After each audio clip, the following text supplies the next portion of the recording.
again, thank you so much for all the support that you've showed our vendors over the last 2 days. We appreciate that. The vendors appreciate that. But we have a little special treat today. Kevin, if you'll go ahead and play this video.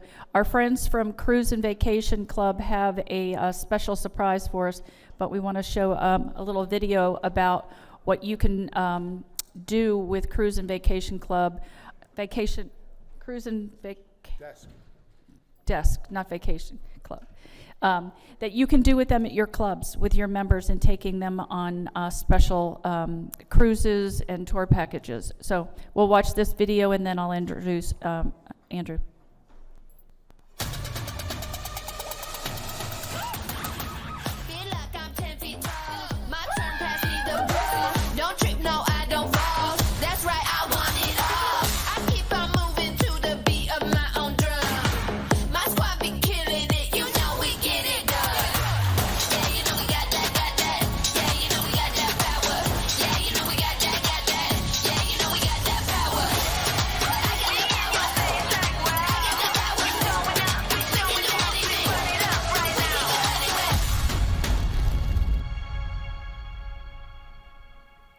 Has anybody been on the ship yet?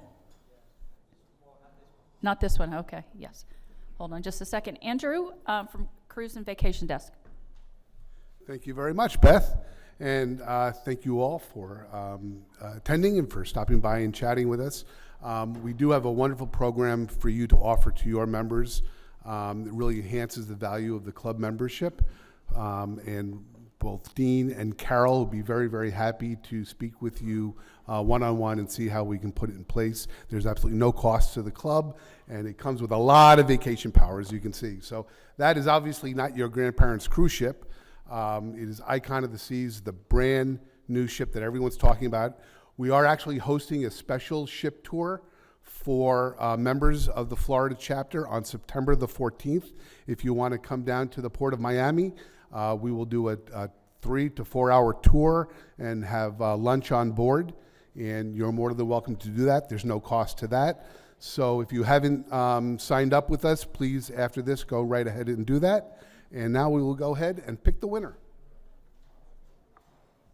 Okay. I'll do it.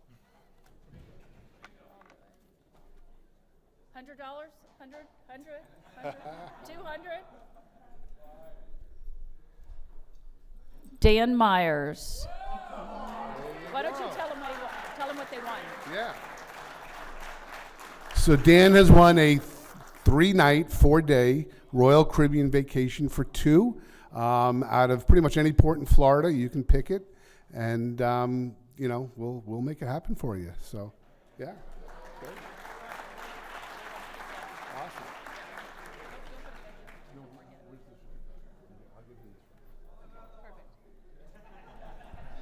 What was that? Pull another one? Okay. If Andrew wants to give another one out, we'll do another one. So anyway, yes, 1 certificate, okay.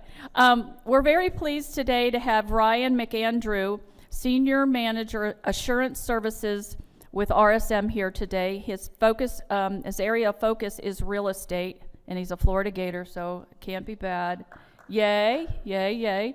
A summary of his experience: he has more than 15 years of experience serving hospitality clients across the country by providing industry-specific insights and thought leadership that allows him to stay at the forefront of the changes within the industry while also providing audit and risk advisory services, including financial statement audits, test engagement services, and operational risk assessments.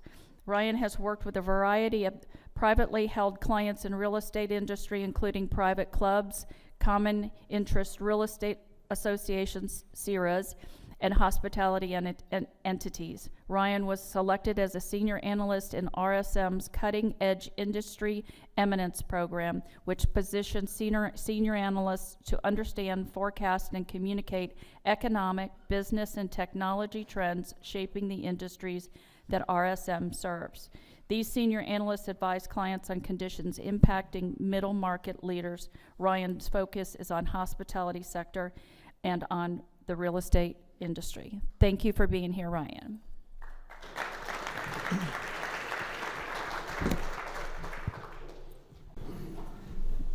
Testing, good? All right. So thank you, Beth, I appreciate it. I love the bios because it really makes me sound a lot smarter and more important than what I am. I do work in the audit space, but as part of my role at RSM, I really spend a lot of time focusing on what's going on in the world and how, am I here? Am I here? Okay. So spending more time on what's going on in the world and how it affects our clients. So I started in the private club space 15 years ago doing audits, and I can tell you that you think that all clubs are built the same in terms of governance, style, philosophy. Couldn't be further from the truth. And I can tell you that the thing that I took away most from that experience and really is going to set me up for the future is that those board meetings, I mean, when you're dealing with the level of talent at the management level, the board level, finance committees, audit committees, you really get a sense of, you're not the smartest person in the room, and that, you shut up and listen. And I took that to heart, and it was really a great experience. And since then, I've moved into more hospitality in terms of hotels, private equity space, but I always come back, and I always, Phil Newman and Tammy Tassitano, my two colleagues at RSM, they say, just keep a pulse on what's going on in the club industry. And it's really, I think, like a really interesting environment. And I think it'll set us up well for today. So this session, state of the industry, how the current economic climate affects private clubs. It's a perfect time to have this conversation right after lunch, overcast. You're all sitting in this room wishing you were at the pool. Instead, you're going to talk to me. It's going to be data heavy. It's going to be a little bit heavy. But I think what's important is that I'm going to kind of shape things through what's going on in the current state of the economy. I know it's super confusing. We have all this data. We have all these releases. We have all this media spin. I'll try to cut through it for you and try to be as in the middle of the road as possible and data driven.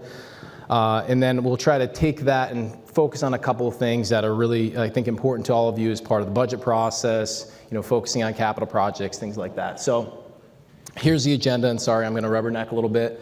But the path to current state, so just again, I'm going to take a high-level approach. It's going to be data heavy. It's not going to be club-specific, but I figured it would be good to talk about where we were. This is probably at the beginning of the pandemic, where we're going in terms of the future of the U.S. economy. We'll talk a little bit about the consumer. I think it's important to know your member and kind of profile them in terms of what they are. I mean, you got to think that most of the members of the clubs are going to be in the higher quintiles of earners. They have a different demographic than a lot of the other pieces and consumers in the economy. So let's talk a little bit about that. And then the three topics, that I think that are really focusing on, the budget, and again, look at a capital and operating budget, inflation, employment, and interest rates. And then if there's time, we'll get to Q&A. 90 minutes to talk about this stuff is going to be hard for all of us. We're gonna get through it. But I wanted to have a little bit of time, if possible, to talk a little bit about your specific problems. I'll put my phone number up there at the end, and we'll talk through those things. So big picture changes in the economy. So on the left-hand side, you have what is basically a number of kind of topics or circumstances from the period of 1995 to 2020. So this is pre-pandemic and in the pre-war era. Now we're in the post-pandemic economy with global unrest, and certainly things have changed. So really, from a big picture standpoint, the shock of the pandemic specifically on the economy has really had as much of an effect at its onset when it actually occurred as it does in the ripples of kind of the post-pandemic economy. So, looking at a couple of these things here, cost push inflation, also kind of known as wage push inflation, occurs when overall prices increase due to increases in costs of wages and raw materials. So higher costs of production can decrease the aggregate supply, or the amount of total production in the US economy and the world economy. But when a supply chain is entangled, those costs to produce those items obviously increase. Supply is affected, causing prices to go up. This is all the, macroeconomics 101. I'm going to take you through that a little bit too, but I mean, these are things that are obviously pretty straightforward. So when those supply chains are snarled and prices go up, the cost to pay people have to go up in order to support that increase in price across an economy. So your aggregate supply continues to struggle, and then you obviously have to absorb those price increases in terms of wages and so on and so forth. So The aggregate supply continues to struggle even post supply chain snarls because of this regionalization. We'll talk a little bit about that. We have this global economy, we have this global just-in-time inventory effect of what's going on in terms of getting whatever you need from wherever you need it to where you are. That's changed. We've picked teams, there's regionalization, you know, the world is kind of split, and that's causing an issue with supply. The positive when you look at the economy, the consumer has been extremely resilient. So when you talk about GDP growth, a lot of it comes down to the consumer. The consumer has excess savings and has been using those excess savings from whether it's wage increases or government support, and really action that early in the pandemic. But unfortunately, and as we would all understand, those savings are starting to dwindle. As they start to dwindle, it's only a matter of time before you see some of those growth ratings or growth readings starting to kind of come down a little bit. So again, something we need to keep an eye on. Again, going back to this hyper-globalization, just-in-time inventory process that we had in terms of supply chain, that's changed. That will change probably for the long run here. So there was a decade really of a concerted globalization effort in this concept of just-in-time inventory with these well-connected supply chains. But really these results of this global unrest, wars, and the fact that, you know, we have these companies that need inputs in order to create end-user products caused issues in terms of the ability to provide supply to the global economy. So that's changed. How do we make that a little bit more geocentric? So in the US, there's really been a shift of policy to something more self-sufficient from an industrials and an energy standpoint. So we move away from the dependence of countries like China, where a lot of our inputs came from, and we focus internally on how do we produce those goods, how do we create companies, how do we incentivize companies, you know, NVIDIAs and things like that, and that would otherwise, for goods that otherwise would affect national security. So I said NVIDIA, semiconductor chips, and, you know, Taiwan and the unrest there. We're trying to figure out how to make it so we're a little bit more self-sufficient, so we don't have these supply chain issues that have been affecting us for the last 4 years. So the next two are pretty self-explanatory. I mean, we've enjoyed a really long run of, since the great financial crisis, of these ultra-low rates and 2% inflation. That's gonna change. I don't think we're gonna get back to an ultra-low interest rate environment, maybe ever again. I'll kind of get into that as we get into the interest rate side of things. And 2% inflation is, I believe, an arbitrary product for the Fed, or a target for the Fed, and that's maybe a little softer than the hard line it was for several years, when it was very easy to make. When you have these low interest rates, everything's humming along, you have globalization, and you have inflation that's running around 2%. 2% may be a soft target, I guess is what I'm gonna say in terms of the Fed policy standpoint.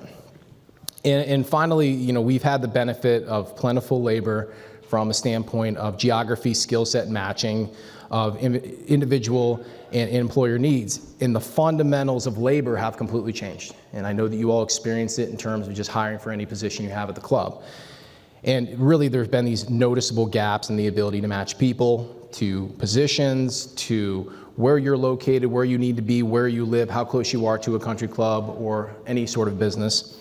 And that cost of living difference when you're looking at country clubs specifically, where you have, you know, more affluent individuals, you obviously have a higher cost of living. How do you match those individuals up?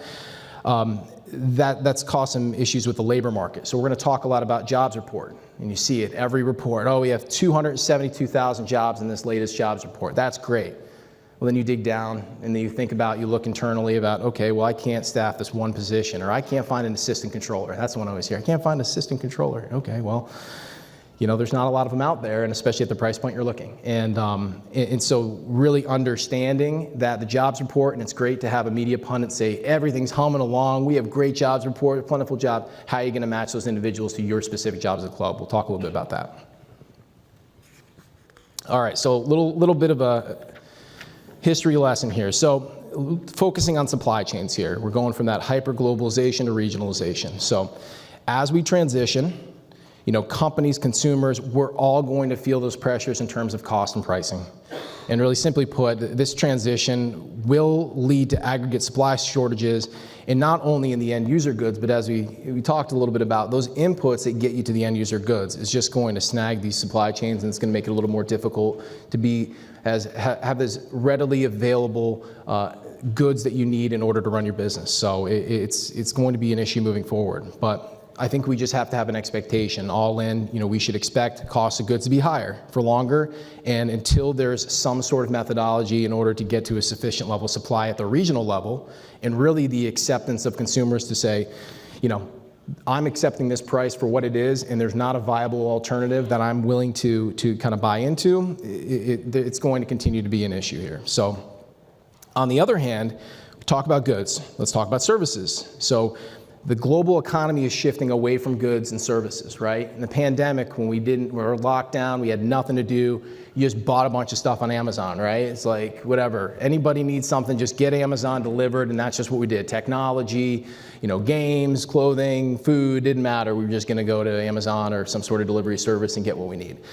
So as people, and these are the consumer behaviors, we've moved out of that lockdown mindset. People want to get out there. They want to have experiences better than that, sunnier and better than that. But they want to be at resorts, they want to be at hotels, and they're willing to pay up on that. But also there's this concept of how do we get the globalization of goods that we got so good at as a global economy, how do we parlay that into services? And that regionalization of services is also why it's so expensive to get a hotel rate or a hotel. The rates are higher. And because you have consumers that have excess savings and an expectation that they're going to be paying up, they're going to continue to pay that rate. So we've had this kind of sluggish, slow growth for a number of years. So we had a great economy, it was humming along, but we weren't really growing. So the GDP was, 1, 2, 3%, it was humming along. It was doing okay, but it's been good but slow. And the pandemic really has put us in this looming recession, right? It's these percentages of how is it 55%, is it 90%? I don't really even know. I'm not an actual economist, so I don't know how they can't come up with those percentages, but it's, we're all hoping for a soft landing. It's gonna be different for everybody. So really it comes down to what is your business, who is your consumer, and how are you serving them? So it really is appearing as if a soft landing may occur, but there are really some holes in some of the economic data that we're seeing, we'll kind of get into, that can really tell different stories about how we evaluate that underlying data. So the jobs report, which we'll touch upon later, is really going to be one of those of kind of tale of two cities once you start getting into it. But really until inflation is closer to that 2% target, the Fed will keep those interest rates high. And again, they are really hawkish about the data is showing X, this is what we see, these are the indicators that are important to us, and interest rates are going to continue to stay high until that inflation gets a little bit closer to that 2%, or at least maybe a soft 2%. So I'm really going to get technical here, so you can just throw rocks at me or whatever if I'm really boring you. So there's a concept called quantitative easing. I know I lost you already. So this is a monetary policy that the Fed Reserve uses in order to increase liquidity in the financial system. So what they do, they purchase long-term government bonds from banks. They give more money to the banks then lend it out at ultra low rates, right? So it's a really good method in terms of infusing capital into the U.S. and ultimately the global economy. We've been through a really cool period of easy money and low interest rates, right? Maybe it was a little bit more difficult to get a loan after the great financial crisis for good reason, because we obviously don't want to have an issue like that again. But the fact is we had easy money, low interest rates, it was plentiful. Well, we're starting to see that the rates being elevated, pulling some money out of the economy, we're really trying to slow down what is a little bit of a heated inflation. So, we're getting back to what, almost a more normal economic scenario when we had a long run of super low rates. So we need to slow down this runaway inflation, right? And the Fed increased rates 11 times, right? So we started at effectively 0, it was about 0.25%, and now we're up to 5.5%. And so the concept of doing that seems bad, right? Because what you're doing is you're discouraging capital investment in the economy, and you're lowering job creation and pushing up unemployment. But we have to get ahead of it, and unfortunately, because inflation and job numbers keep pumping, and even though when you start looking at the underlying data, it's really not as good as you hear it on the media, right, on the mainstream media, it needs to continue to happen in order to really get ahead of things. So it's going to be a little bit longer run of this sort of, tightening of the financial situation within the U.S. economy. But the problem with that is if you have a long period of high interest rates and low growth, you have this concept called stagflation, which is really bad. It's way worse than disinflation, which we're seeing, which is great, or deflation, or even slow growth. It's something where it's hard to get out of this kind of self-fulfilling prophecy sort of vicious circle. And so when you think of stagflation, you think of the 1970s, and you think of some of the sort of economic conditions, which it wouldn't be at that point necessarily, where you have double-digit inflation, and unemployment maybe not necessarily to that effect, but what it would resemble is something of a very sluggish, slow economy that really doesn't bode well for the consumer, and it's going to be a long run of kind of weighing on the consumers and really pushing businesses to make operational decisions in order to kind of circumnavigate that. So really, there's significant influence on the direction of the economy by policymakers, but it comes down to how they evaluate the data and what it means to us. So this is probably my favorite slide of the presentation. I know it's early. The two things I have up here. So on the left, you have what is called the Fed Beige Book. And I recommend everybody, even if it isn't, it's like 50 pages sometimes. You don't have to look at everything, but it's a really neat publication. They send it out about 8-10 times a year.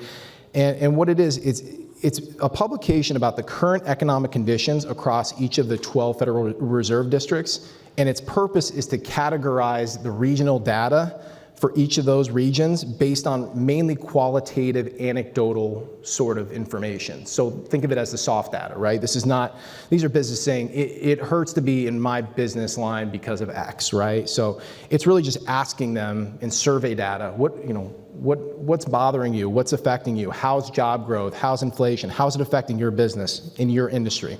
And so, it's really cool because effectively they're just walking around interviewing people, and they come up with this publication and they use it to kind of support some of the decisions they're making from a policy level. So as important as the hard data is to policymakers, what's really occurring in the real economy, right? Like when you see economists get on TV and they're like, oh, everything is great, we have great job growth, inflation's down, there's disinflation, blah, blah, blah, and then we're going to the grocery store and we're like, how did my Whole Foods order get twice as much and I have like this little bit of food, right? Like it's amazing that there's some of this disconnect between stock prices and stock market being at an all-time high, and everybody still feeling, including your members, feeling some of the pain and the pressure from what's going on in the economy. So it takes that sentiment at that level, and you're able to kind of look into that and kind of make your own evaluation along with the hard data. So a couple takeaways from the latest report.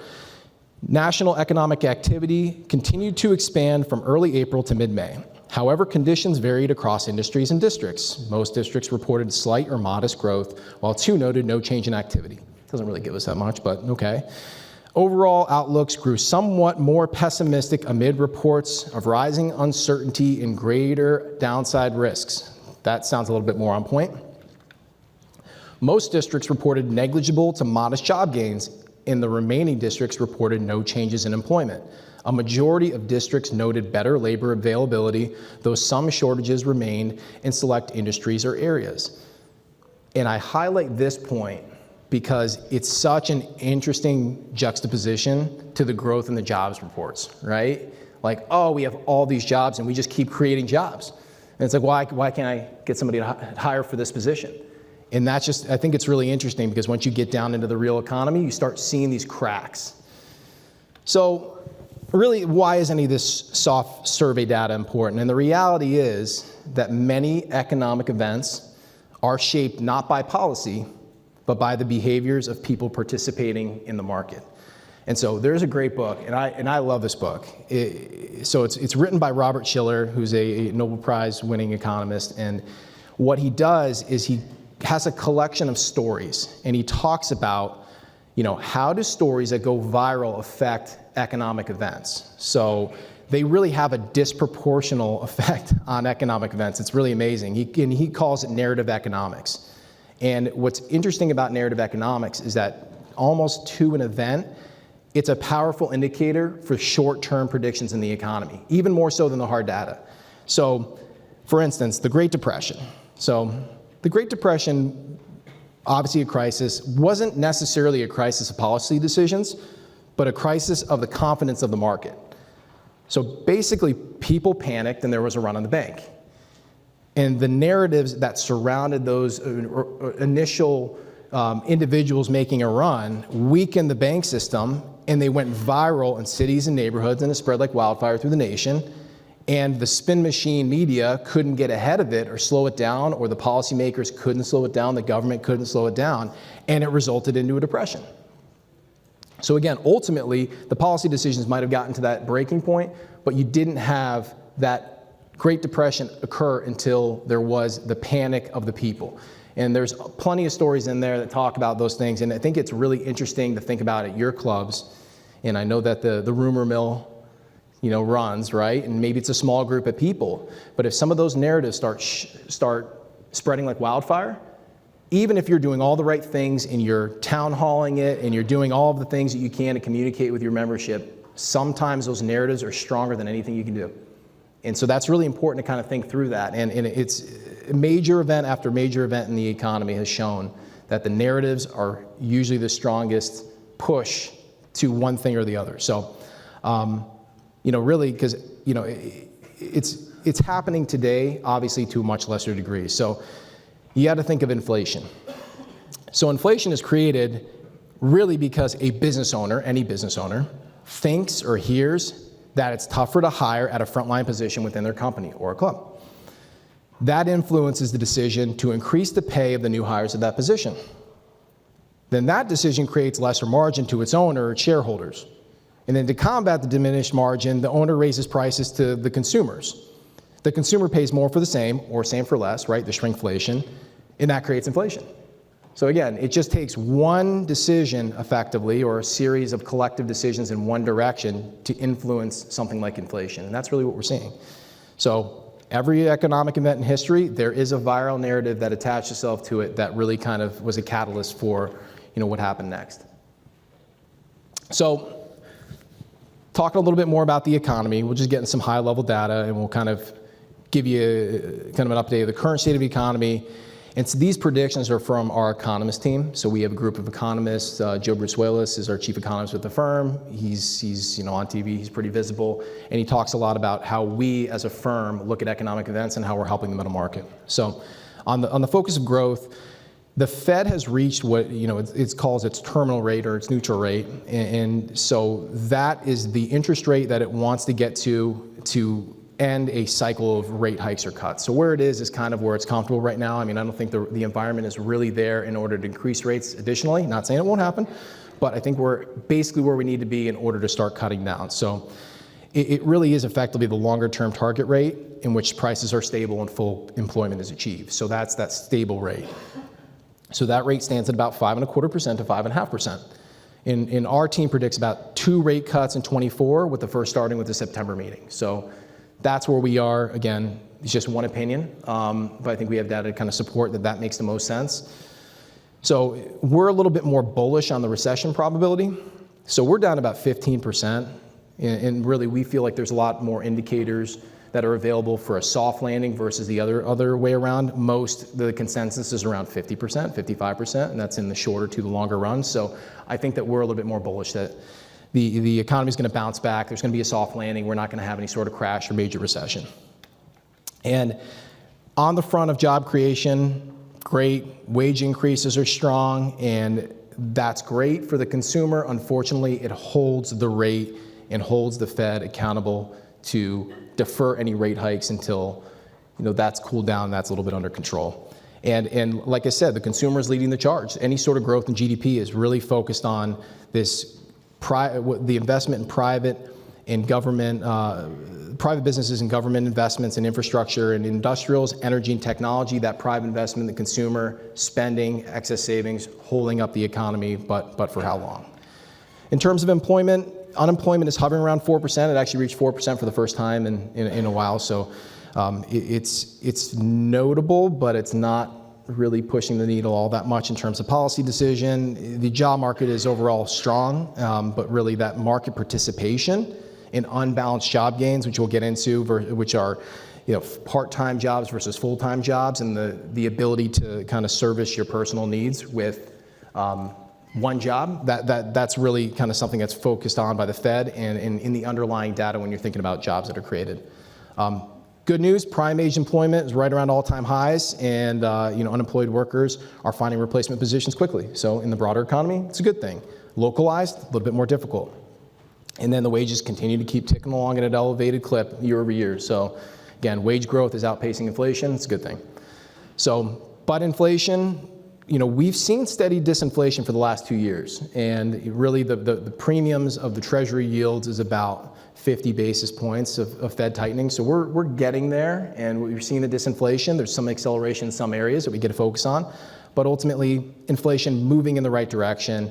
But CPI, as we'll talk about, continuing to decrease, but that's really a product mix, or going from goods to services. Goods, disinflation; services, stickier inflation; and then housing is really sticky, right? That's going to be the toughest. That's the last mile in terms of getting the inflation under control here. So let's get into it in terms of how it affects your clubs and what we're seeing a little bit digging into the data. So GDP growth has been held up by consumers, but that runway is debatable, and we'll kind of get into that. So we'll take a look at kind of the personal spending and income outlook. So got 5 points up there, and this is really high level, what we're seeing in terms of what is going on with the consumer in this runway. So again, consumers, their excess savings, government support, low unemployment, that's really been the backbone of the U.S. economic recovery. But in terms of personal income, we have to bifurcate between nominal, which is taking into account, not taking into account inflation, and real income, which takes into account inflation. Positive thing, real income, inclusive of inflation, has gains in this inflationary environment. So real income is going up, good.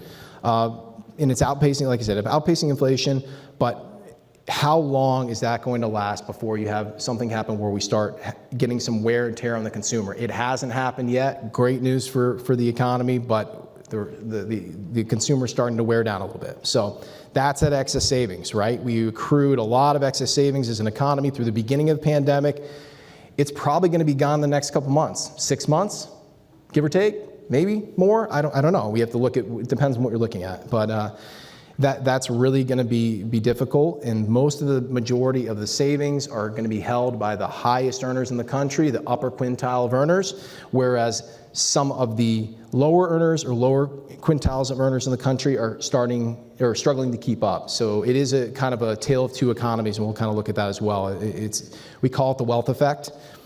So the wealth effect has been in full force for one part of the economy, right? Stock markets at an all-time high, homeowners having excess equity in their homes, and also experiencing maybe not as much of the real gains in their wages, but still experiencing some of the gains. So altogether, a lot of the higher earners are doing really well post-pandemic. But where does that leave some of the lower earners? And really, it's created, again, two different economy or pandemic experiences when it comes to the economy. One with net worth creation and one with modest wage gains. And even though hospitality has the highest wage gain of any industry, you're still playing catch up for about 20 or 30 years. So again, this has led to a lot of difficulties in maintaining maintaining spending on inflation for goods that we're using every day. So. And then finally, consumer confidence has lagged behind the data and was really supporting this heavy consumption.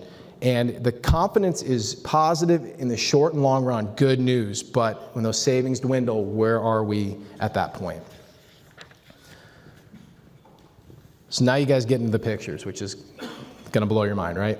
So and I'll take my time so you actually have some time to look at these, but we have on the left nominal income.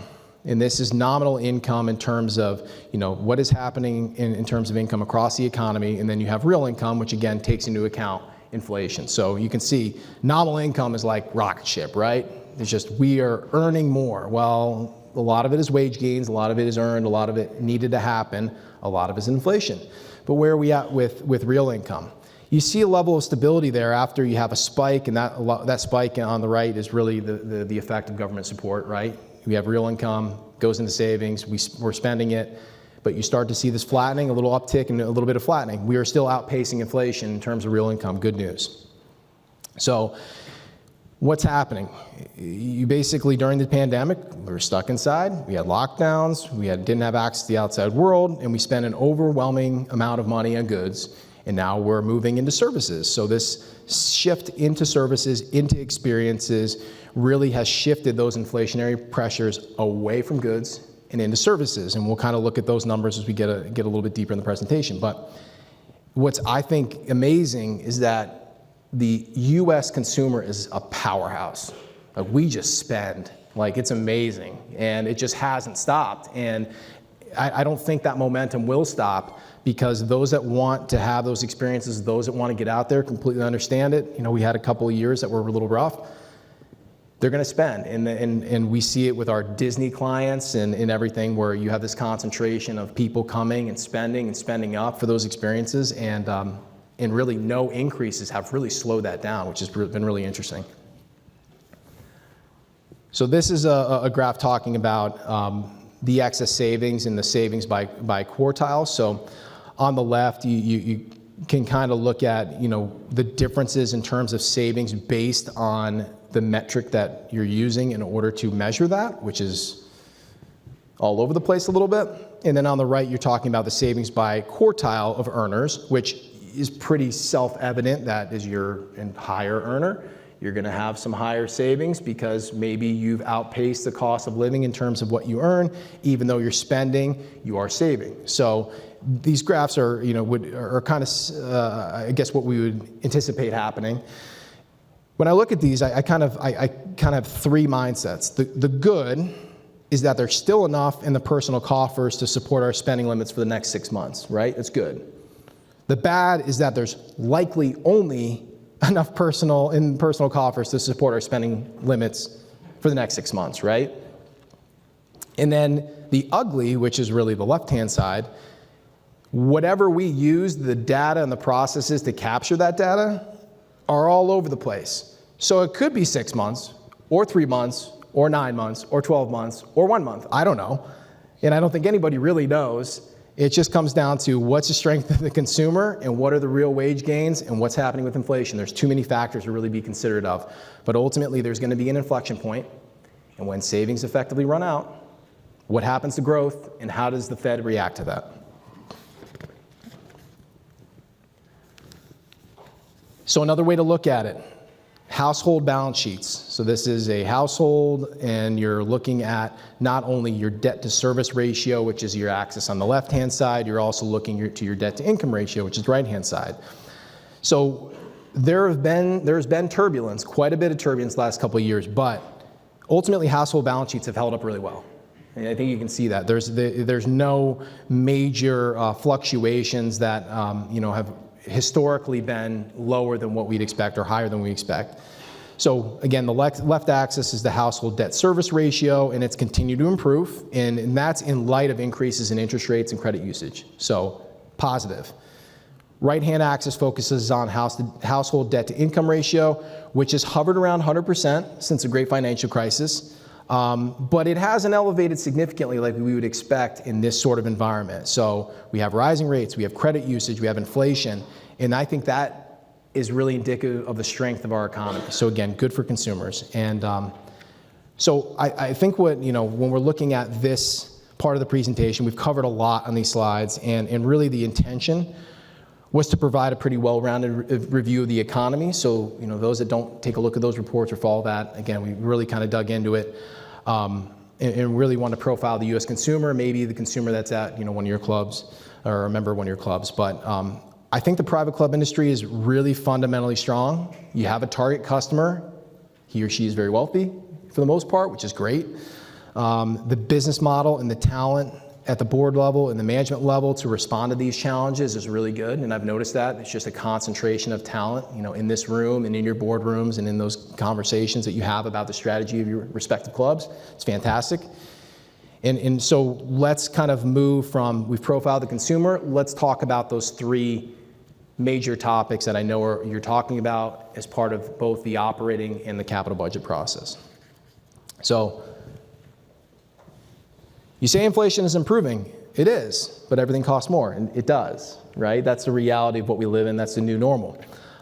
So when I think of country clubs from an industry lens, I think that they're probably the most interesting industry of any industry that I work with. And the reason is it's kind of a cross-section of so many other economies and so many other industries. So when you think of a country club, it's hospitality, it's real estate, it's consumer goods, it's industrial goods and technology. You have all these things going on that makes your decisions that you make for your members and for the direction of your club so difficult because you have to be considerate of so many different things. And it's a service-focused environment, so you have you have to serve the members and you have to serve the members at a value that's commensurate with what they're paying, right? So it's very, very difficult. So when we're considering the dues projections for annual budgets, not only do we have to focus on what's happening in your environment, what's happening in your market, what's happening with the data that you house inside of the systems within your club, you got to look out and say, what are we expecting coming down the line? It's a lot more stable than it was, but we're not done yet. Inflation is still climbing in a lot of areas, and you have to be considerate of wage gains and also housing and what you do with, where are your staff coming from? That's a huge question. It's a question I'm hearing all the time. So, and the truth is everything costs more, and that's not going to change. So, the silver lining though is that inflation has stabilized and that it's going to make decision making a little bit more easy than just putting your thumb to the wind and trying to make a decision in the budget process. So I talk a lot about anchoring bias because a lot of times you have conversations and they're not embedded in reality.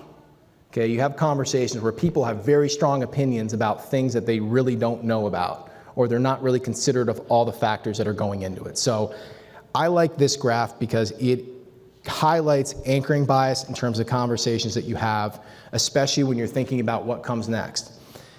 So this is looking at food at home pricing, and I don't have the similar data for food away from home, but I know it's fairly similar. So food at home across all goods, all the pieces that make up that metric, is up 21% since the beginning of the pandemic.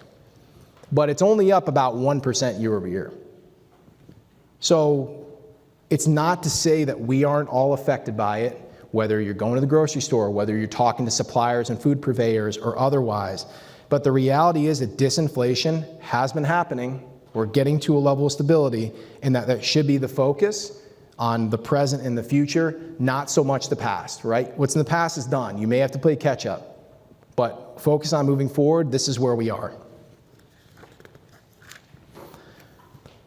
So if you're familiar with RSM and you're a client of RSM, then you've been to our industry conference that we put on, our industry event we put on every year. It's at 3 locations throughout Florida, and it's called the Florida Trends in Private Clubs. So it's run by our great RSM team. You have speakers. We had one of our deputy economists talk last year.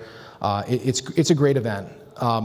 A new addition to the event this year, which I think was the best thing that we've done in years because it kind of flattened and was a little stagnant, is that we added real-time live polling to the event. And it was really cool because some of our speakers went in saying, I'm going to talk about this. And then you get the live poll and we're like, we're not going to talk about that anymore. We're going to talk about this instead. So it allowed the ability to kind of move quickly in terms of what we're going to speak about. And I really wish I had it for this event, but it just wasn't going to happen. So unfortunately, we're going to look at the data that happened back in the fall. This sentiment is going to be fairly similar to what you're dealing with right now. I mean, there is a time lag, so we got to be considerate of that. But it's good to see what your peers and what others are experiencing in the exact same position as you at your clubs and what that looks like. So, an important byproduct of this inflation conversation is whether we've raised dues enough to sufficiently outpace inflation, right? So you can see a vast majority of the respondents here that are in that 6 to 10% range, which is higher than we typically see or historically seen at clubs, which is in the 3 to 5%. That's kind of like the benchmark, at least historically before the pandemic. What I think is interesting about this data is that this is for 2024. This isn't 2023, right? We're seeing disinflation, yet dues are still going up and going up at that rate. So, I mean, either the budget conversations are, we're gonna have another period of runaway inflation, which is possible. Anything's possible. I don't think it's probable, but it's possible. But I think what it tells me is that maybe there is catch up from prior years of saying we didn't sufficiently get to where we needed to be operationally in driving member dues, which is 60, 70% of our overall revenue budget. We didn't get that number to where it needed to be in prior years, and we're playing catch up this year, which is, it happens, right? You have your data, you do your best, and you make a decision, and where the chips fall, the chips fall. So I thought that was interesting, and we also got to be considerate. This could be very early fiscal year ends. This could be like a, April 23 year end. So again, completely different environments here. But I thought that was very interesting, that we're still sitting in this 6 to 10 range. And you got to look. I mean, you have another 16% that's 11 to 15%, and another 10% that's at 15% plus. So I thought that was really, really interesting. But I thought that it's just encouraging that you all, in the survey, users here, you're impressing upon your members, we haven't got there yet, or we have these other pressures we're experiencing. It costs X amount of dollars to bring in a new person, or we need staff to service X, Y, and Z. It's gonna cost us. And it's gonna have to come from somewhere. Because as we know, food and beverage at a country club, it's a business, but it doesn't generate profit. And if I had to tell you that, then I know there's a door. But we have what is called the Circle of Truth every year, and it's great for new board members that come in and they say, I ran a restaurant for 20 years. I was profitable. At a club or just, down the street? You have a lot of competition. The costs are obviously, it's a subsidized amenity of the club, and you have to price it accordingly from a menu price standpoint. The other side is the operating dues conversation. And I'm sure as managers, you want to hear it one time a year, my dues are too high, then every single time somebody orders a burger and it's 25 cents higher than it was last year, right? So I appreciate that conversation, and but it's great to see that we're still trying to get ahead here. So digging into the data, I was able to pull this for basically 21, 22, 23. This is year over year changes in food at home and food away from home. And for food at home, I broke it down into some of the more common either staple items or some of the things that we've been focusing on in terms of how do we have a budget that's affected by inflation? How does it parlay itself into the real cost of our business? So clearly an acceleration in 22, right? Pretty aggressive. And some of these staple items, I mean, you're talking 15% for dairy. We're talking 12% for, general beverages, 7, 8% for meats, fruits and vegetables, 8%. I mean, this is pretty aggressive, right? So, but the reality is that we're seeing disinflation in 23. So when you're looking at some of those same staple items, you're effectively flat on meat, you're effectively flat on fruits and vegetables, you have, negative inflation in dairy, and you're starting to see some of these other ones come back in line, which is great. It's great, but that also doesn't you don't have to take consideration the labor cost to produce that as well, which we'll get into. But again, we're thankful that these items are moving in the right direction, but there are other embedded costs that we need to be considerate of when you're talking about dues increases and where those dues numbers are going year over year. So, taking a look a little bit more at inflation. So what we expect, going into the remainder of 2024 and beyond, again, goods inflation, course correcting, we're in good shape.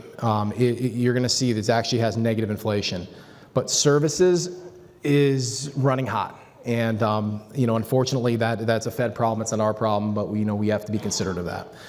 So this transition really is from goods to services is really affecting it. And the consumers, again, strong consumer, really paying up for services and really not affecting the overall growth numbers. Eventually that's going to change. So until we figure out the savings side of it, Fed's really going to have a hard time getting that 2% inflation. It's going to be a difficult last mile. So I'll talk a little bit about some of the indexes as we go forward here. So the PCE, or the Personal Consumption Expenditures Price Index, is one of the main indexes used by the Fed. It covers a wide range of consumer expenses, and it was about 2.8% month over month and year over year, and it's certainly better than 4.5% year over year last year. So this is in last April and in most of 22. But what's a little bit concerning is that it's accelerating a little bit these last couple months. So again, where are we moving? What direction are we moving here? We got to be considerate of what's going on there, and also thinking ahead about where that number could go. It could be a blip, could be a trend. We don't know yet. And then wage growth continues to be strong, and we're exceeding 4%.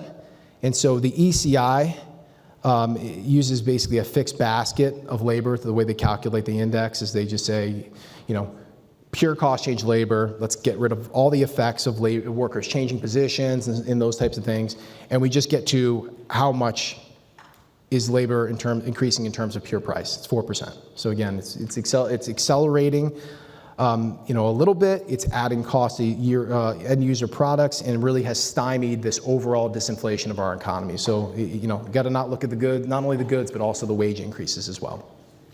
And I think the biggest problem is going to be the Fed's path to 2%, right? That gold number. It's going to come down to controlling housing costs, which I don't think there's really a good solution for that. If you're the Fed and you want to slow an economy, you raise interest rates, right? That's how we slow down an economy. But we don't have housing supply. We never recovered from the great financial crisis. And the housing supply isn't coming back in a meaningful way, especially in areas where the cost of living is higher, which is going to be around a lot of country clubs, especially in the state of Florida. So we've really been blessed with ultra low rates. And housing prices, because of the lack of supply, have elevated, right? You think supply and demand, right? You have supply that goes down, prices are going to go up. Even as interest rates go up, prices are still going up. I just sold my house. I can tell you prices are going up. It's great, but it's not great for the broader picture of how it affects cost of living. So, and when we look at mortgage rates, it's kind of like the Fed rate. The 10-year Treasury follows the Fed rate, mortgage rates follow the 10-year Treasury. We'll look at that. So the Fed's following that, but the only way for the issue to be corrected in the short run is for the Fed to cut interest rates, and it's directly against what it wants to do in terms of the fight on inflation. So you have two battles that are fighting, and they're fighting against each other, and one's going to be a winner and loser, and it's going to ultimately affect. It could have no effect, it could have a massive effect. So let's look at CPI. So we have a bunch of lines there. They all tell a little bit of a different story. So hopefully you can see the color coding at the bottom, and you can, I'll kind of walk you through the colors. So the blue line is really your all-in CPI, okay? So this is what you're showing as a 3.4% year-over-year change. So that's all of the baskets of goods that are included in terms of creating an index. So if we start drilling down that number, you get to the green line, which is core CPI. So that includes everything in CPI, less food and energy, which are typically more volatile. And that's a little bit higher at about 3.6 year over year.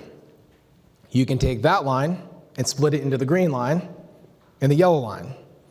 So you have the core goods CPI, and then you have the core services CPI. Core goods, right, real good. We're, downward spiral, great. Services, fairly high, right? So again, kind of the data that supports kind of some of the things we were talking about. So, that's something we have to be considerate of, and something that as you're looking forward, be considerate of in terms of the budget process. But the new, I would call it the newish index that the Fed has been looking at, is this super core, right? Which is like an exciting name. It's like very powerful, right? Super core. We have super core CPI, which excludes all the goods prices related to food and energy and housing.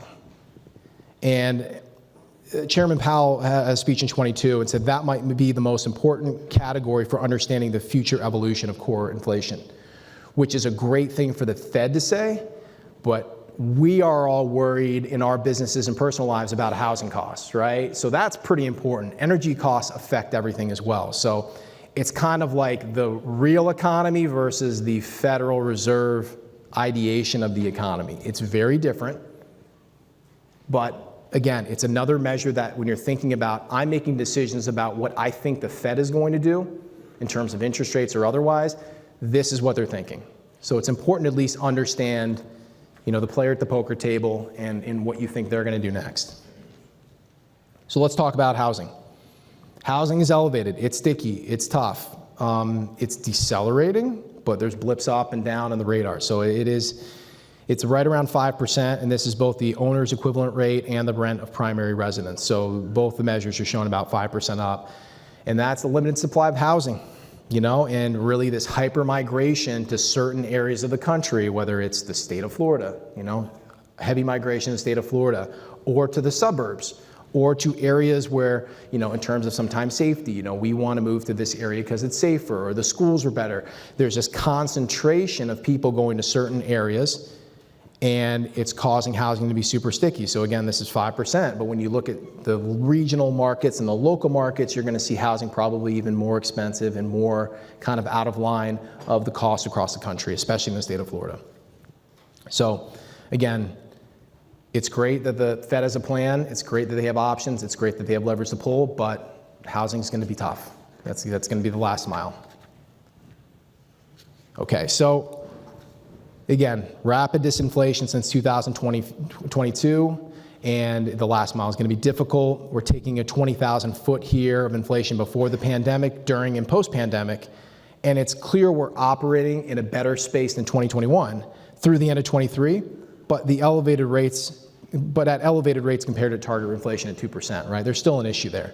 So again, the Fed has a lot of difficult decisions to make in the months to come. You know, we're not guaranteeing rate cuts, but I mean, I think the Fed, the June meeting's happening like right now. So like they could just be like saying the opposite of everything I'm saying right now. But, you know, we're looking at the September meeting as something that's a little bit more realistic for rate cuts because all the readings that have happened up until the point of the beginning of my presentation have told me otherwise. So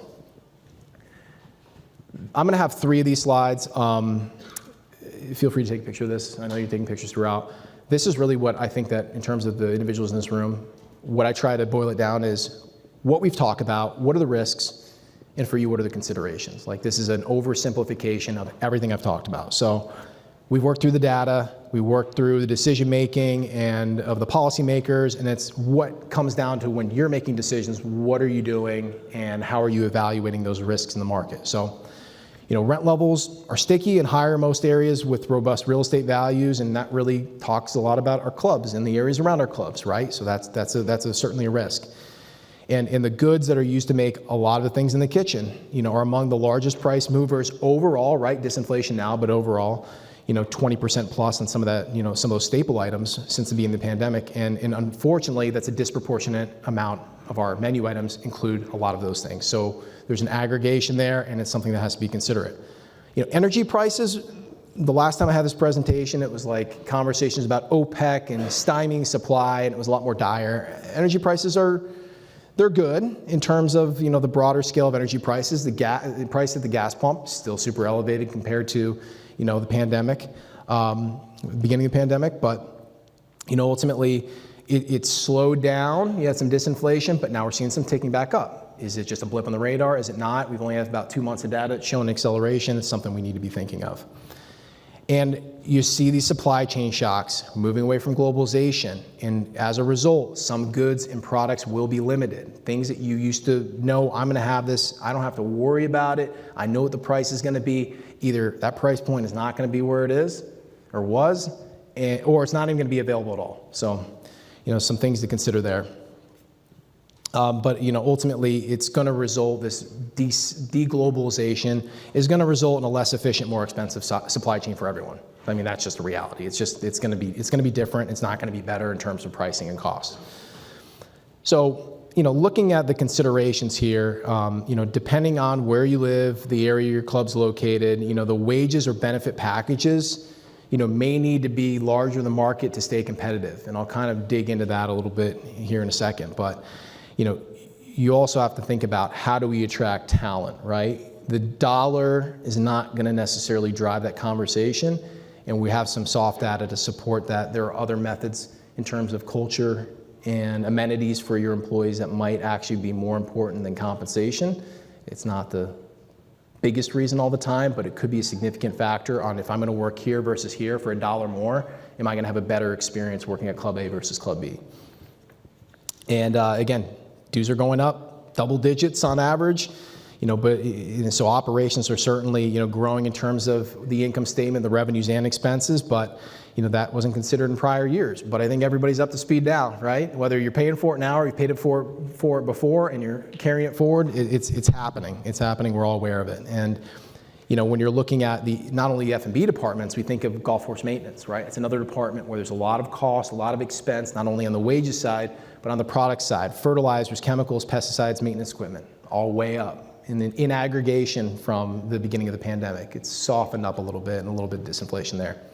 So what I think in terms of the supply chains and really where things may be different from prior years, I think you're going to see more of the successful clubs have fewer and more dedicated suppliers and really focusing on those relationships and being able to drive value from the relationships you have with the suppliers rather than thinking about I can get this anywhere and I'm going to bid it out and have this process. It's going to be how do I support supply integrity with the vendors that I have and those relationships and knowing I'm going to get what I need, and it's a two-way street. So I think that the relationships are going to change and probably have changed already. So let's talk about employment. So strong labor fundamentals, right? Great. All the data tells us great things are happening, but that comes at a cost to all of you in this room and the decisions you make, right? So just looking at not only the CPI reading, we want to look at the jobs report. I'll give you a recap of the May jobs report, okay? So this just came out, Friday? So this is new stuff here. Services powered the gains. Overall, U.S. employers added 272,000 jobs last month, with healthcare again accounting for the most growth, adding 68,000 jobs. Leisure and hospitality with 42,000 came in second. So again, hospitality, leisure, service, driving. Wages were strong. Average hourly earnings rose about 0.4% or 4.1% from a year earlier. Economists worry that it will be difficult to bring inflation fully under control if pay keeps rising at its recent pace. Fair, right? But unemployment rate rose, right? So you're like, oh, we're creating all these great jobs, but unemployment went from, I think, 3.9% to 4%, right? So what gives? The reason unemployment rose is because the participation in the economy, the labor participation rate has gone down. That's meaningful. About 2 million individuals no longer felt like they needed to be a part of the workforce for whatever reason. That's meaningful for us. So it's a mixed message, right? And in the biggest mixed message, and this is why I say look at all the data points as you're making decisions, look at the soft data, because we have not only the jobs report, so we have a household survey as well. So the household survey from which unemployment rate is drawn showed 408,000 fewer people working in May than in April, right? So 272 this way and 408 this way. And I got a fun little graphic to show that. So you got to think there's going to be revisions down the line. But again, you're trying to make decisions based on the information you have. How do you work through that? And it's just looking at everything, being considerate of everything that's out there, finding the right sources and what's worked for you and where you see, okay, I feel more confident in this trend line than this trend line.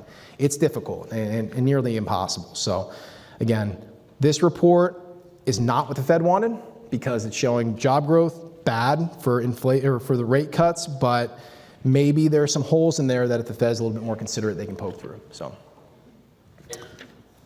I actually have one, and then we'll get to the growth graph there. So I have a couple slides I was able to pull out from our trends presentation, so that's why you see a nice color difference there. But they were so good, and I really enjoyed them because, again, it's more soft data. So we do audits. We pull data when we do audits. We have our audit clients provide us information, financial and non-financial, and we can action it into some of this information.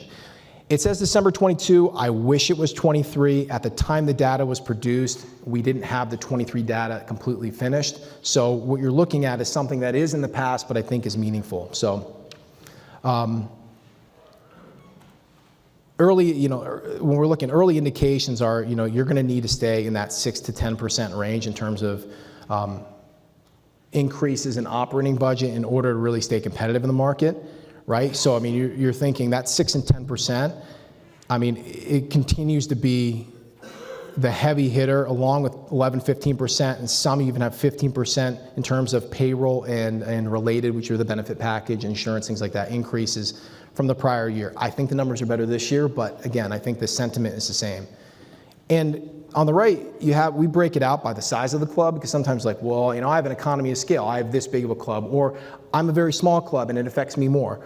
It kind of affects everybody, right? Like the numbers and the scale are different. It doesn't change the fact that, there's significant increases in the cost of payroll, and the medians, you're looking at 14, 15, 19, 15, 16. I mean, it's aggressive, right? And those pay packages and everything are fairly aggressive, even at the, the lower wage level and at the hourly rate level. So again, not only are you talking about wage, but also insurance, right? So we have insurance built in there as well. And obviously, whether it's any kind of insurance in Florida, it's aggressive and it's moving upward at a pretty significant pace. So again, this is basically a 15% average increase across all clubs in terms of payroll costs, period. What are you doing in terms of dues in order to support that? Or operations, and we'll kind of get to some of the other things that we have to think about. So, and that's where I think we're at a really interesting inflection point in the service industry, whether you're a hotel, country club, or otherwise. It's a really kind of a close, personal sort of experience you have at a country club, right? I mean, it's, members expect a level of personal touch, whether it's remembering drink orders or, calling people by their names or, whatever the experience is at your respective clubs is important, and they're paying for the value of whatever that is. We're getting to the point, though, that these 15% increases in costs for labor is starting to converge on the cost of capital replacement. So it used to be wages are here, the cost of bringing in technology to replace that is here, and it doesn't make sense. Plus we have, a philosophy, we're gonna have this personal touch, this is what we're gonna do, we're gonna have the whatever it is. That's quickly converging, and you see it at hotels, right? You have the touchless check-in. I don't have to talk to anybody. I just go to my room, right? I check in on my phone and I just go to the elevator and go up. And there's a cost to that, right? Or a cost to that in order to implement it, but then it's done, right? Maybe some maintenance. The Marriott app isn't always the best, but we figured it out and they've cleaned it up. It's good, but it does its job. In the hospitality industry, wherever you are, can we maintain that member satisfaction, provide the personal touch, but do it through fewer people and technology replacements? It's something that has to be talked about. I'm sure it's things you have talked about in terms of that replacement of labor capital. So again, going back to now 24, so the data was from 22, this is the survey data for this year.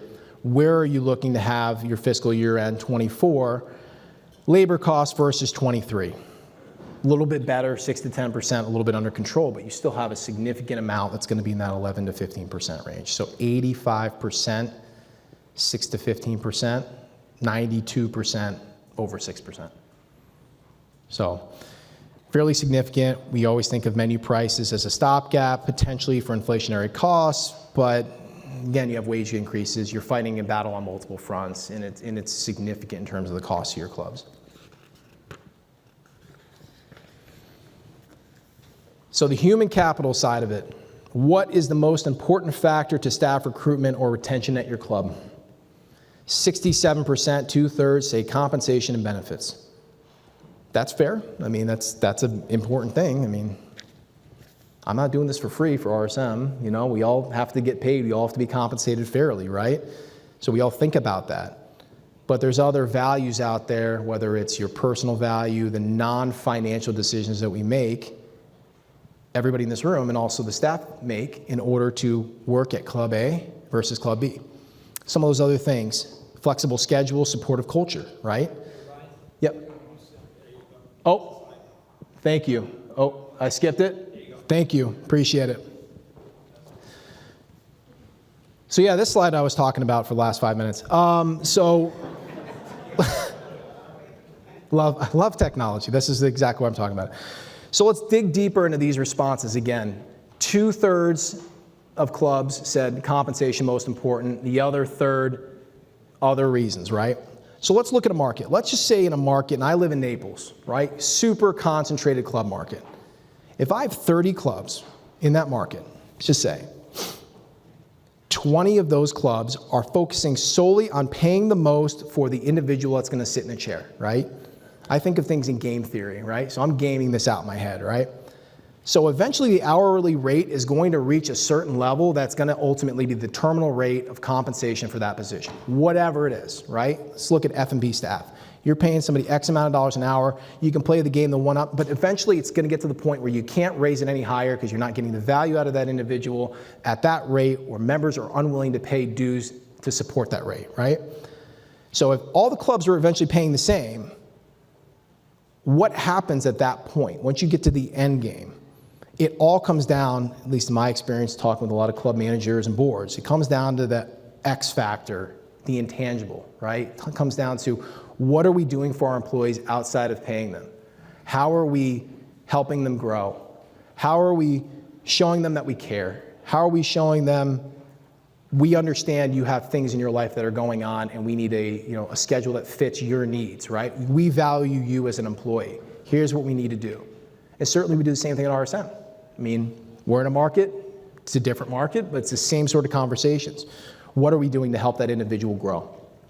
And so I just think this is interesting because it makes sense and it also doesn't, because eventually you're gonna get to that terminal rate of pay for any individual and you have to figure out what comes next. So, I know these are conversations, and especially in concentrated markets where you have, not only in Naples, you have the clubs, you have fine dining, there's a lot of competition and it's a war on talent. How do you attract the best and the greatest, even if it costs you more?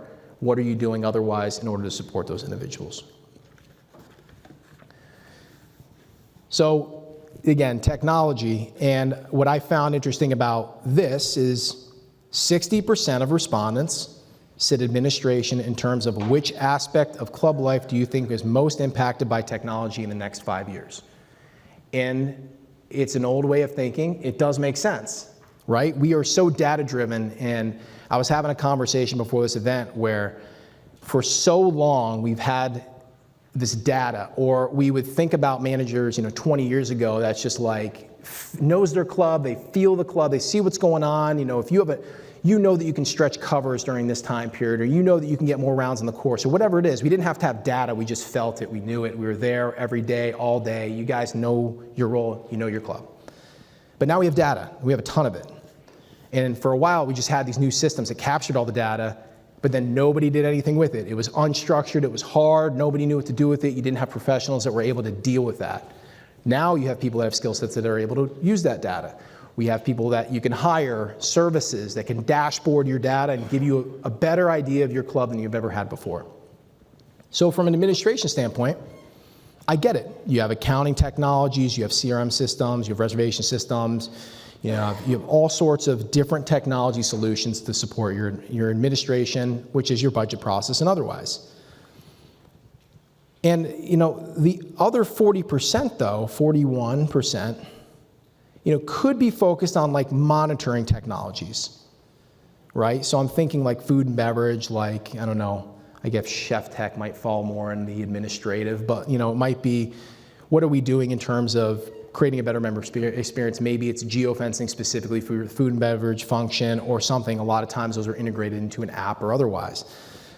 But I'm thinking, what if the food and beverage is what we're seeing at McDonald's, right? Self-serve kiosks, and you're not speaking to anybody, you're just grab and go, you order from your phone from the golf course, you come in, you don't have to speak to anybody, your food's sitting right there, you pick it up, you go, maybe you grab a beer or something like that, but your food is ready and you don't have to worry about talking to somebody in order to make an order. What if you had an iPad at every table at the club, and that's where you order from? and you didn't have a front of house anymore. You just had those servers are now runners. You don't have that bifurcation anymore. You have the back of house and you have runners, right? And then maybe you have, somebody who's waiting at the front. It's probably not gonna work that well, right? You're gonna have members that are like, I'm paying X for this experience, and now I'm just having to do it myself. Not to mention, I've noticed members are not really good at technology, the using, and I'm sure that you would love to field the 8,000 questions about why this isn't working when it actually isn't working, or why it isn't working when it is working perfectly fine.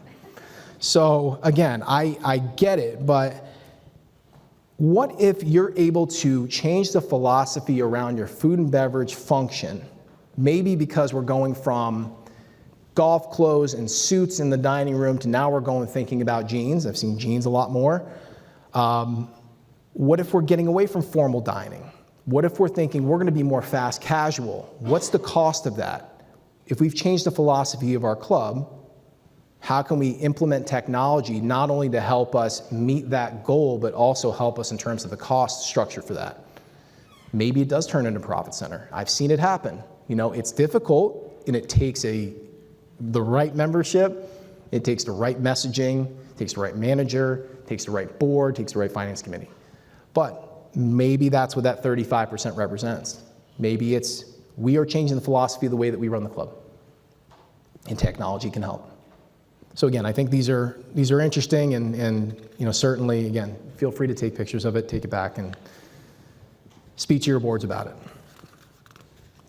So, gotten through inflation. Great job, guys. We are maybe halfway there. I have no idea where we are in time, so we're good? Okay. A lot of grumbles. Great. That means doing great. So, gotten through inflation. Now we're looking at employment, the jobs number, jobs report. 10th time you've heard about that, right? Great. Very robust, very in line with the 6-month average, but there are some holes. Unemployment rising, labor force participation falling. But we still have the strongest labor market in terms of prime age workers since the 1950s. So the fundamentals are good. Sometimes we can't match that up, and that's a problem. But I just read an article from Wall Street Journal last week, and this, made me laugh and cry at the same time. The title of the article is, "In Miami, Jobs Are Plentiful, and You Might Need Two to Afford It." The Federal Reserve wants strong employment and low inflation. The Florida city shows just how hard it is to attain both at once, right? That is a difficult issue. It's what we deal with at RSM. I forgot that when you're an intern, you do okay, but you don't make great money for South Florida. Where do you live? Some of those questions that came up in the last 4 years blew my mind. I was like, oh, okay.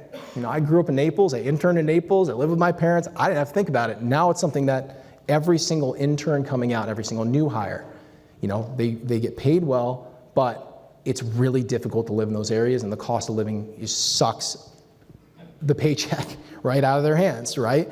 So again, it's something that we need to be considerate of. Again, every club that I've been going to for the last 10, 15 years is usually located in some nicer area, and I've heard of commutes of an hour, hour and a half, 2 hours in order to get to the club, and this is where I live, and this is the circle. We draw the circle around our club, and nobody except the members can afford to live in that area, Okay, well, what do we do about that? How do we stay competitive? How do we understand the environment better?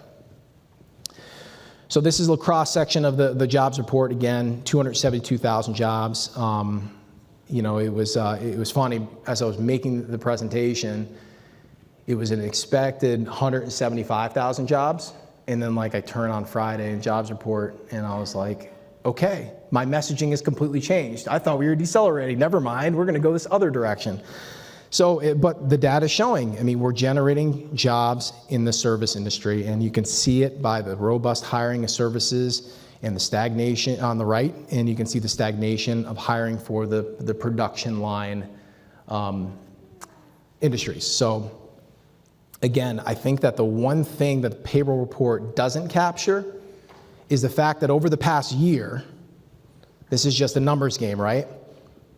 909,000 people joined the labor market, but only 376,000, which is about 40%, managed to land a job. So if we're that robust, we're creating jobs, why do you have this bunch of people that can't find a job? I think it comes down to skilling, demographics. You have people that want to work, you have businesses that want to hire. If you're not remote, there's this disconnect, and it's a problem. And then during that time, you have labor force participation down to 62.5%. Still good, but it's down 2 percentage points, 0.2 percentage points. That's about 2 million jobs. So again, holes in this metric here. But it's just, yeah, again, it's completely confusing to me because you have the establishment survey. This is from, the BLS report, 272,000 jobs. And then you have the household survey, which shows down 408 jobs, right? The gap that we talked about. That's $680,000 swing, or 680,000 person swing can only predict that we're going to have data revisions down the road. But again, you're making decisions today based on data today, and then it gets revised down the road. What good is that data today? So it's tough and confusing, and this is the graphic that illustrates that.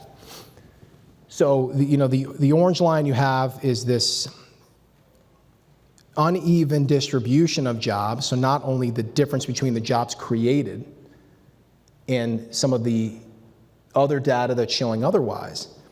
You're creating a lot of jobs, but they're not full-time jobs. They're part-time positions, right?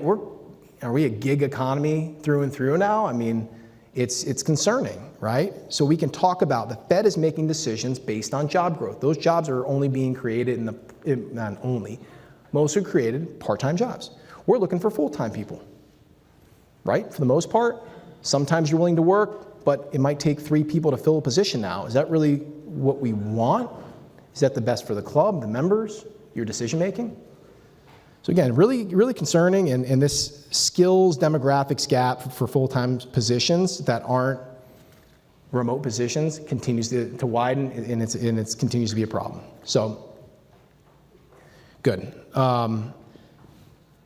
Not only are we seeing the data of job growth and some of the decision making that's happening by the Fed, making these nice media headlines and all this great stuff. But when you look at the real economy, there is slowing productivity. And that is concerning because we have way more technology now to help us work than we did 5 years ago, 2 years ago, last year. I mean, there are solutions that we should see productivity is blowing up, right? We have all these solutions. But unfortunately, it comes at a cost. And some people choose not to use it, or maybe we're just not getting the same amount of productivity from the people who have driven us for the last however many years. And this data goes back to 1947. So you have a great run from 47 to 73 of this increase in productivity, 2.7%. But then you look at the long run, not as good, but 2.1%. But in the short run, when we've had the biggest influx of technology our country has ever seen post-pandemic, now you're at 1.5%. So it's tough to really tell exactly what's happening here, but it sure doesn't help your decisions as you're finding the right people or how many people or otherwise. Touch upon this real quick. So again, labor force participation, that's the long run, for the last 15 years or so. It's labor force participation of the prime age individuals that you want to be, working for the most part at your clubs in certain positions is exceptionally high. And it's the participation is reflective of what we saw in the 1950s.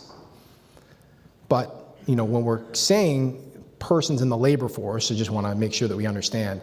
So those are people who are part of the civilian population. You're employed or unemployed and you're seeking employment. So that to give you the moniker there.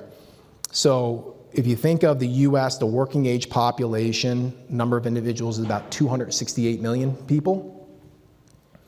And then you have a labor force of roughly about 168 million people. But then you have 6.6 million of those people that are without a job and they're seeking work, and that makes up the 4% unemployment rate. So again, you can see how this influences how you get to unemployment. Jobs go way up, yay. Unemployment goes up, huh? Like, this is kind of why. And the labor force participation of 55 and over, I mean, pretty good, long run. So we've seen decreases from all-time highs, but we're worried about, in terms of the demographics of the working economy, is the baby boomer generation starts to retire. How do you replace the largest generation this country's ever had? That's a huge issue. It's a huge gap, and you're seeing it, all over the world. Certain economies are having to deal with this demographic battle. Again, we're still not at all-time highs, but this is a pretty solid 38.5% is a pretty solid participation rate. So you have all these people that want to work. You have all these people that are available to work. You have all these jobs being created. Yet it feels like every conversation I have is I can't find people. And it's like, what's going on? And it really, again, skills, demographics, there's just a battle, tug and pull. Very, very difficult.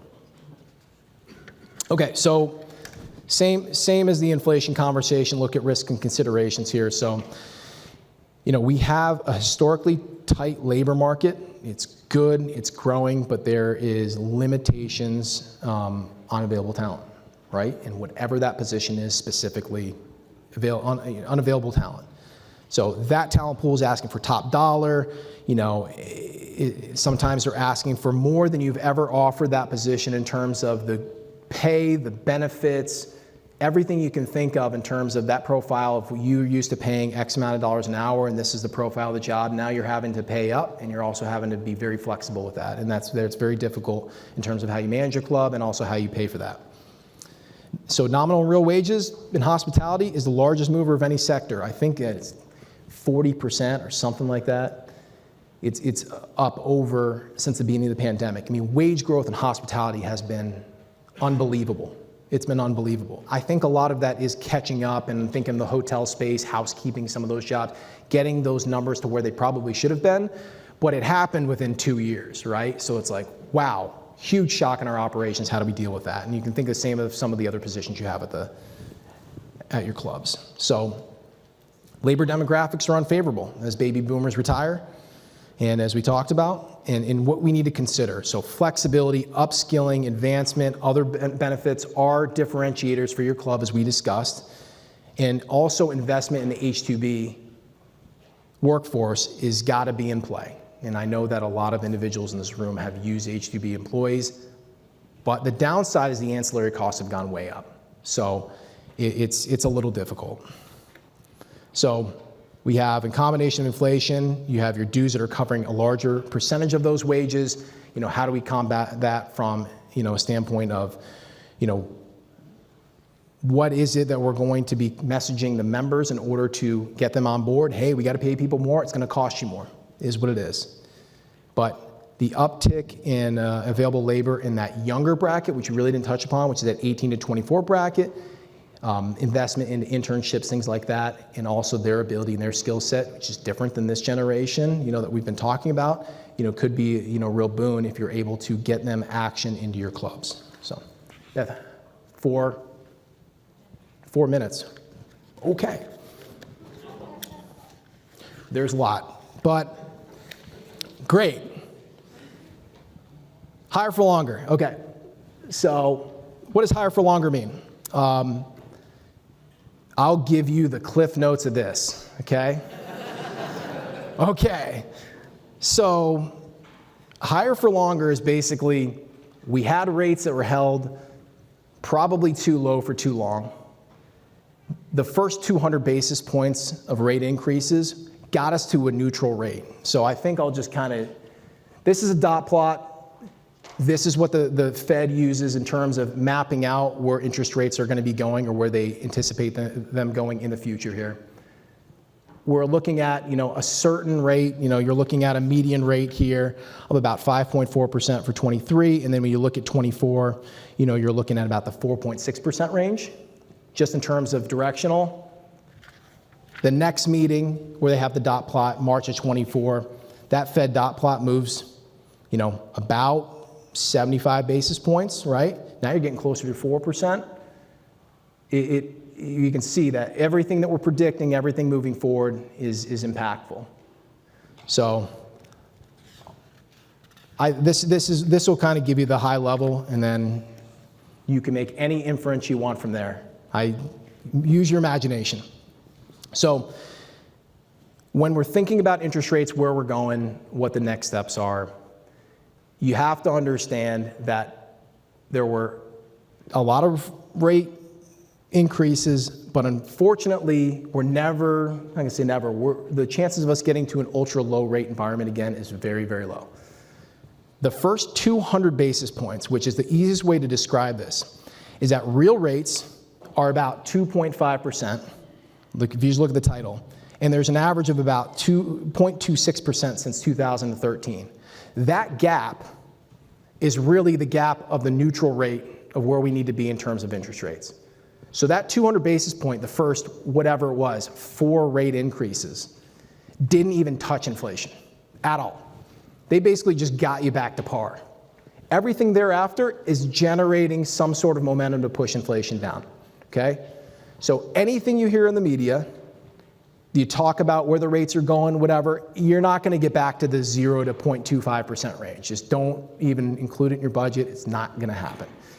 But the 2% range, which is, again, where we're sitting in terms of real rates, 2.5%, and otherwise, that's going to be about where you're going to sit. So maybe you're going to have another 2 rate cuts in 24, maybe another 3 to 4 in 25. It's going to probably settle in about 2 to 3%. So again, I think just taking away, nobody knows where this is going to go. But I will leave it there, because if I go further, I'm going to keep you away from wherever it is you're going. But thank you so much. I'll stay back and take questions if there's anything you guys want to talk about, but I appreciate the time. Thank you.